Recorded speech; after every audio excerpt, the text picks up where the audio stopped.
Have you ever felt like you're fighting battles your parents and grandparents faced, even though you never chose them?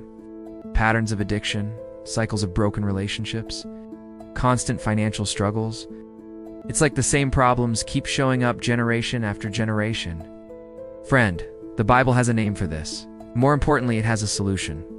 Before we begin, my friend, welcome back to our channel, Faith Divine TV. And please give it a thumbs up. This helps us to spread the word to others, and don't forget to subscribe to stay updated on all our future uploads.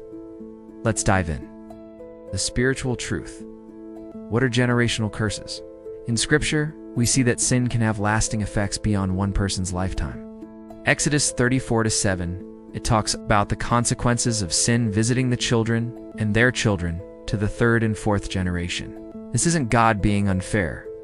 It's the reality that sin often spreads through families like a ripple in water. The good news. In Christ, those chains can be broken. Think about it like a family recipe, but instead of passing down grandma's famous pie, we inherit things like anger, fear, or shame. We may not have asked for it, but we've been living with the flavor of it our whole lives. Here's the good news. God doesn't just rewrite recipes, He changes the entire menu. The first step is to recognize and confess it. 1 John 1-9 says, "If we confess our sins, He is faithful and just to forgive us our sins and cleanse us from all unrighteousness." That includes the sins of our family line. You can stand before God and say, "Lord, I see this pattern. I don't want it anymore. I choose your way." Step 2, renounce it. In prayer, you can renounce every agreement with the enemy that may have been made in your family history. James 4-7 tells us, "Submit yourselves to God. Resist the devil, and he will flee from you." When you resist the devil, you're declaring, "This ends with min, Jesus' name." Step 3, replace it.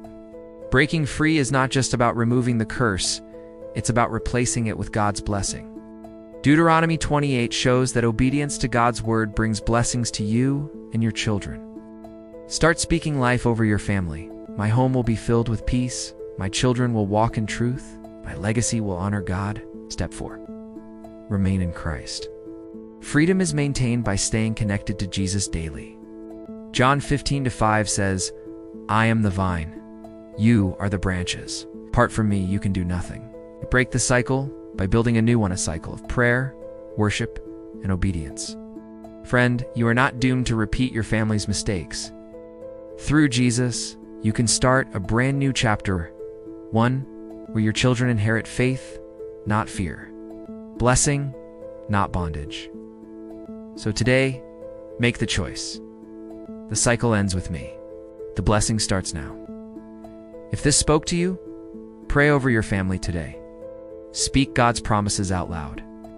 And if you know someone who's fighting the same battle, share this message with them. Your freedom could be the spark that sets a whole family free. Also, please don't forget to subscribe and give a thumbs up.